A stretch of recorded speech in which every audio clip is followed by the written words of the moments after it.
우리 민족은 5,000년의 역사를 가지고 있습니다.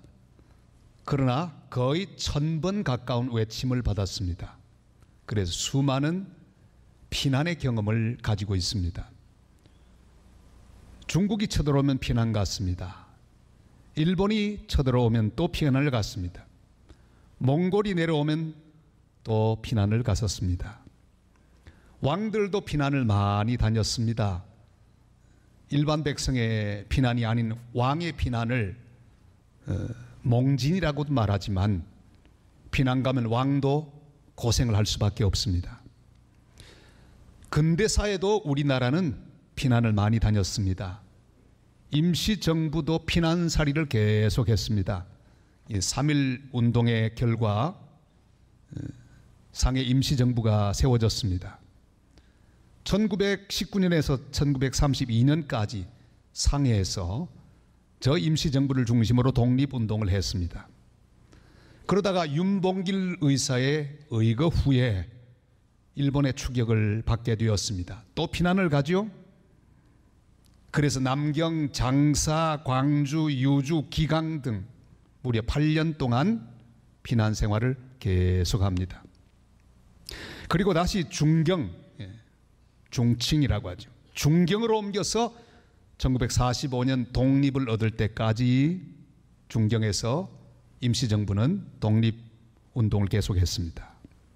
그리고 독립한 이후에는 김구 선생과 임정 요원들이 미국이 내준 비행기를 타고 개인 자격으로 여의도 비행장에 도착을 합니다. 우리가 사는 이 부산, 세계에서 가장 아름다운 이 부산도 사실 따지고 보면 피난민의 도시였습니다. 6.25 전쟁 전에 우리 부산의 인구는 40만 정도였습니다. 원래 우리 부산의 인구 숫자는 그저 한 30만 살면 좋도록 설계된 도시였습니다. 40만도 많은데 일사후퇴 이후에 무려 84만 명이나 내려왔습니다. 그리고 전쟁이 끝나자 100만 이상이 부산에 모여 살게 되었습니다. 바로 이 전쟁 중에 평북에서 피난 온 이 피난민들이 우리 산성교회를 세웠습니다. 바로 저 건물이죠. 피난민들이 빼곡히 모여 살던 용두산 공원 판잣집 한복판에 산성교회가 세워졌습니다. 피난민들이 세운 피난민 교회입니다. 그러니까 우리는 피난민 DNA를 가지고 있다고 말할 수 있을 것입니다. 그래서 오늘 말씀 속에서 만나는 피난민 예수님이 너무너무 가깝게 느껴집니다. 예수님은 태어나시자마자 헤롯에 의해 생명의 위협을 받으십니다. 2살 이하의 모든 아기들을 죽이기 시작했습니다. 그래서 예수님은 요셉과 마리아와 함께 애굽으로 피난 가셨습니다. 우리가 이해하기 좀 어려운 점이 여기 있습니다. 만왕의 왕이신 천지를 지으신 하나님의 아들 예수 그리스도가 왕 같지도 않은 엉터리 왕, 분봉 왕, 로마에 빌붙어서 아부하고 사는 헤롯 왕, 그 헤롯 왕의 협박을 받고 쫓겨서 피난을 가신다는 사실이 영 우리에게 불편하게 느껴집니다. 우리 생각대로라면 왕이신 예수님은 대번에 헤롯을 꺾으시고 굴복시키면서 예루살렘을 접수하시고 온 이스라엘을 통치하시고 온 세상을 지배하시는 왕으로 바로 올라가셨으면 얼마나 좋을까, 그런 생각하게 됩니다. 그러나 알아야 합니다.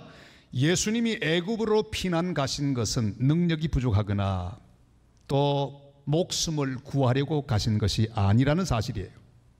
마태는 그것을 아주 정확하게 밝히고 있습니다. 주의 사자가 애굽으로 피하라고 명령하셨습니다. 우리 13절 말씀 다 같이 읽겠습니다.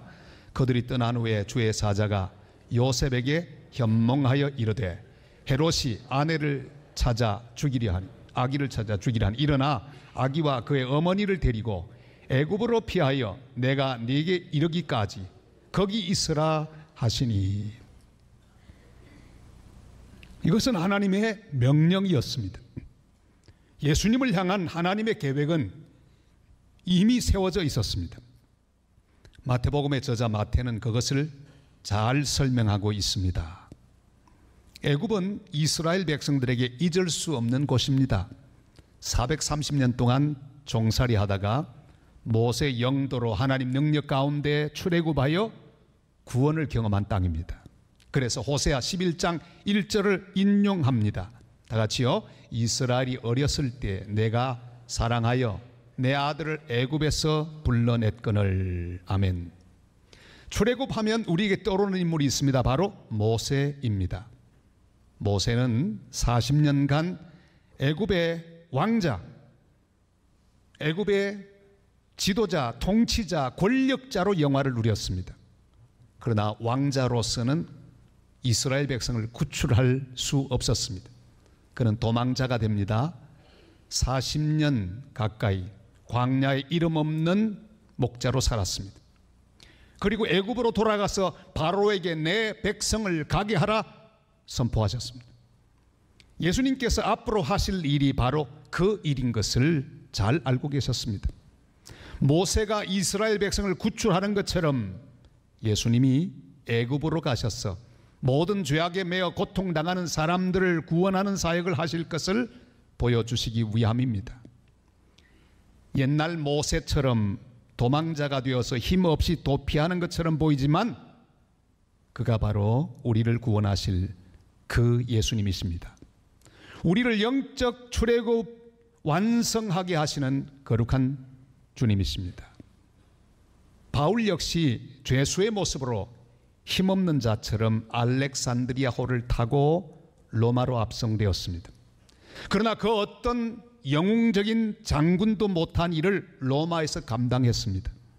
로마 제국의 중심부에 복음의 폭탄을 투하합니다. 로마 제국을 복음으로 정복합니다.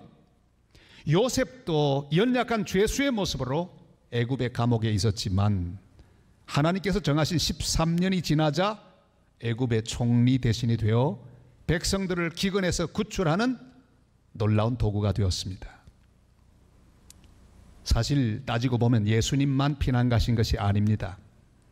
우리도 때때로 피난 가는 사람들처럼 애굽으로 향하는 경험을 합니다. 마땅히 받아야 할 대접을 받지 못하고 오히려 박대를 경험할 때가 있습니다. 도망자의 신세가 되어서 가슴이 아플 때가 있습니다. 하나님 말씀대로 정직하게 살았고 하나님 뜻을 이루고 산다고 노력했는데 돌아오는 것은 핍박과 능욕과 비방밖에 없을 때가 있습니다. 바로 우리의 인생길, 우리의 애굽행길에서 우리를 찾아오는 분이 계시다는 사실을 기억해야 합니다. 애굽으로 피난 가시는 예수님은 그 길목에서 우리를 기다리고 계십니다. 우리 인생의 피난길 같은 그런 힘든 길에 서 있는 우리를 주님이 기다리시다가 우리를 바라보시며 이렇게 말씀하십니다. 너도 피난 가고 있구나. 나도 피난 가고 있는데 우리 같이 피난 가자. 가서 때를 기다리자. 나는 너를 안다. 너의 눈물을 안다. 너의 낙심을 안다. 내가 출애굽의 역사를 재현하고 있듯이 너도 반드시 내가 사랑하는 사람들을 구원하는 도구로 쓰임받을 것이니라. 어떤 종류의 피난길에 있든지 오늘 우리 주님 예수 그리스도가 다가오셔서 하시는 말씀을 듣는 시간이 되시기를 바랍니다. 시간이 많이 흘렀기 때문에 이제는 저도 말할 수 있습니다. 그동안은 말하지 않았던 이야기들이 많이 있었는데 제가 선교사였을 때 원래 수도 산티아고에서 사역하도록 종회로부터 지명을 받았습니다. 거기서 사역을 하면 됩니다. 거기는 뭐 학교도 좋고 모든 것에 편의시설도 있고 학원도 있고 여러 가지로 수도에 머물러야 할 이유는 충분했습니다.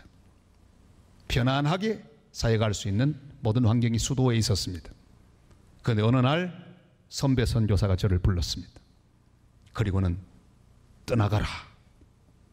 거두절미하고 떠나가라 그랬어요. 억울하고 막연했습니다. 저는 피난길에 올랐습니다. 북쪽으로 120km를 올라갑니다. 그리고 거기 정착합니다. 개척을 시작했습니다. 쫓겨났으니 아무것도 없는 맨 땅에 헤딩을 해야 합니다. 한국 사람은 아무도 없습니다. 도와줄 사람도 없고 우리 두 부부밖에 없습니다. 거기서 시작합니다. 언어 훈련을 열심히 합니다. 왜요? 한국 사람 하나도 없으니 아침부터 저녁까지 스페인어만 해야 합니다. 열심히 공부했습니다. 교회도 개척했습니다. 그리고 기독교 학교도 세웠습니다. 어느 날 남미 선교사들이 몽땅 다 모이는 그런 모임이 있었는데 저는 가보고 깜짝 놀랐습니다. 다른 선교사들도 다 저만큼 스페인어를 하는 줄 알았습니다. 그런데 다 그렇게 못하는 거예요. 그때 제 마음속에 누가 떠올랐을까요? 바로 그 어르신이 딱 떠오르는데, 이야, 나의 인생의 피난길은 피난길이 아니었구나. 하나님의 은혜로 나를 그 환경 속에 넣으셨구나. 만약에 그때 피난 가지 않았더라면, 쫓겨나지 않았더라면 이 많은 역사들을 내가 이룰 수 있었을까 하고 돌아보며 하나님께 감사할 수 있었습니다. 헤롯 때문에 간 길이 아닙니다. 하나님께서 명하신 길이었습니다. 우리 예수님 애국으로 피난 가신 것, 살려고 가신 것이 아닙니다. 하나님께서 정해놓은 길이었습니다. 사랑하는 여러분, 어떤 종류의 헤롯을 만나고 어떤 종류의 피난길을 가고 계십니까? 우리 인생에 내 계획대로 되지 않는 게 얼마나 많은지 몰라요. 피난길을 가는 그런 인생길 우리가 만납니다. 그러나 여러분, 눈을 돌려 옆을 보시기를 바랍니다. 주님께서 나의 피난길에 함께 가고 계십니다. 주님을 향해 손짓하시기를 바랍니다. 주님도 피난 가시네요. 주님이 저와 함께 가시니 든든합니다. 주님을 향해 손을 들고 찬양하는 하나님의 사람들이 되시기를 바랍니다. 주님께서 내 손잡고 함께 우리와 같이 애국까지 따라가서 우리와 함께 계실 것입니다. 주님과 함께 어떤 종류의 애굽이라도 함께 가서 함께 견디고 함께 훈련받고 함께 하나님의 뜻을 이루는 복된 성도들 다 되시기를 주님의 이름으로 축원합니다. 예수님은 천사의 지시를 따라서 애굽으로 갔습니다. 거기서 말씀이 이루기까지 머무셨다고 그렇게 기록하고 있습니다. 15절 말씀을 다 같이 읽겠습니다. 헤롯이 죽기까지 거기 있었으니 이는 주께서 선지자를 통하여 말씀하신 바 애굽으로부터 내 아들을 불렀다 함을 이루려 하심이라. 아멘. 예수님이 애굽에 머무시는 동안 하나님은 유다 땅에서 일을 진행하고 계셨습니다. 모든 비극의 근원이 되는 헤롯을 깨끗하게 제거하셨습니다. 하나님의 정한 시간이 있습니다. 하나님의 사람은 그 시간을 기다려야 합니다. 요셉의 삶에 대하여 시편 105편 17절로 19절을 이렇게 요약합니다. 다 같이요. 그가 한 사람을 앞서 보내셨으며 요셉이 종으로 팔렸도다. 그의 발은 착고에 그의 몸은 쇠사슬에 매었으니 곧 여호와의 말씀이 응할 때까지라. 그의 말씀이 그를 단련하였도다. 아멘. 요셉은 감옥에서 무려 13년 동안을 기다렸습니다. 그러나 하나님은 감옥 바깥에서 계속 일하셨습니다. 때가 되자 우리 하나님께서 그를 끌어내어 애굽의 총리 대신을 삼으시고 구원의 역사를 이루어 가셨습니다. 야곱은 사기꾼 외삼촌 라반의 집에서 무려 20년 동안 견뎠습니다. 그러나 때가 참에 몇 대를 거느리고 그는 고향으로 돌아올 수 있었습니다. 다윗은 사무엘에게 왕으로 기름 부음을 받습니다. 대충 그때 나이를 17살로 봅니다. 그러나 그가 왕이 된 것은 그로부터 시간이 많이 지났습니다. 13년 정도 지난 30세에 그가 왕이 됩니다. 긴 시간입니다. 시련의 시간, 피난길을 갔습니다. 광야를 통과했습니다. 골짜기를 통과했습니다. 그러나 그는 주님과 더불어 함께 그 모든 시련을 다 견뎠습니다. 그의 모든 상황들이 성경에 잘 기록되어 있습니다. 시편 37편 7절로 8절 말씀 다 같이요. 여호와 앞에 잠잠하고 참고 기다리라. 자기 길이 형통하며 악한 꾀를 이루는 자 때문에 불평하지 말지어다. 분을 그치고 노를 버리며 불평하지 말라. 오히려 악을 만들 뿐이라. 아멘. 하나님의 말씀이 이룰 때까지 기다려야 합니다. 우리 하나님이 모든 것을 처리하실 것입니다. 내 인생의 헤롯은 하나님께 맡기시기를 바랍니다. 여러분, 헤롯과 싸울 생각하지 마시기를 바랍니다. 헤롯의 멱살을 잡으려고 생각하지 마시기를 바랍니다. 주님이 피하라고 하면 피할 수 있기를 바랍니다. 하나님의 은혜는 내가 애굽에 있는 동안에 계속해서 일하시고 정리하십니다. 불평하고 원망하지 말아야 합니다. 내 인생의 피난길에 대하여 하나님 앞에 불평하지 마시기를 바랍니다. 우리 하나님의 시간을 기다리며 주님을 바라보는 하나님의 사람들이 되시기를 바랍니다. 헤롯이 어떻게 되었을까? 기록을 찾아보니 역사학자 요세푸스가 아주 재미있는 기록을 남겼습니다. 헤롯은 내장이 썩고 벌레가 나며 악취와 경련으로 괴물 같은 모습이 되어서 피투성이가 되어 죽었다. 그렇게 기록하고 있습니다. 전에 제가 주일학교 교사였을 때 연극 지도를 한번 하게 되었습니다. 크리스마스가 다가와서 연극 지도를 하는데 헤롯을 맡은 어린이, 그 어린이가 얼마나 연기를 잘했던지 기억납니다. 우성이라고 하는 어린이, 지금은 아주 귀한 장로님이 되셨는데 그 어린이 대사가 기억납니다. 유다의 새 왕이 났다는 소식에 헤롯은 막 분노합니다. 그리고 2살 이하의 모든 아이들은 다 죽여라. 그리고 헤롯의 병정들이 저 베들레헴 또 여러 지역을 다니면서 전부 죽입니다. 그리고 드디어 장면은 밖에 돌아왔습니다. 창을 딱 들고 폐하 분부대로 거행하였나이다. 2살 이하의 모든 아이들 다 죽였습니다. 수고했다. 대사가 진행되는 거예요. 그리고 드디어 이렇게 말합니다. 헤롯이, 자, 그리스도여 보아라. 네가 왕이라고? 아니야, 내가 왕이야. 이제 죽었겠지? 근데 갑자기 몸을 부르르 떱니다. 헛것이 보이기 시작합니다.